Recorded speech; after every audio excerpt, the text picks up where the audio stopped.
Hi hello नमस्कार माझ्या लाडक्या ताईंनो दादांनो. तर आपल्या आजच्या ब्लॉगमध्ये तुमचं सर्वांचं स्वागत. तर बघा सगळं माझं आवरलेलं आहे, कपडे बिपडे धुवून झालेले आहेत आणि आता मला जायचं आहे वावरामध्ये. पण म्हणलं पहिलं ही डाळ आपण वाळायला घालू, कारण की ना बेसन पीठच नव्हतं राहिलं. तर म्हणून हरभऱ्याची डाळ इथं वाळायला घातली नानीच्या दारात.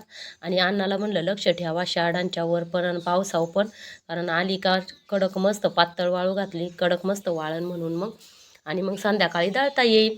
तर मग अण्णाला पण सांगितलं, तर अण्णा म्हणले हा लक्ष ठेवीन. तर चला आता डबा भरून झालेला आहे आणि आता आपण जाणार आहे.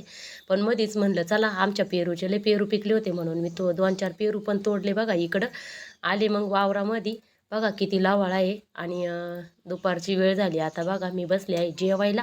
तर छायाताईन आमची आजी मिराजीच्या इथं जेवून आल्या होत्या, पोळ्यांचा रेला होता त्याच्यामुळे पाणीच पित होत्या. बघा काढल्यावरती किती मस्त दिसते मागं झाडं लवाळा काढल्यावर. तर बघा कसा वाटला तुम्हाला व्हिडिओ माझा. लाईक शेअर कमेंट आणि सबस्क्राईब नक्की करा. चला तर मग आपण भेटू नंतरच्या व्हिडिओमध्ये.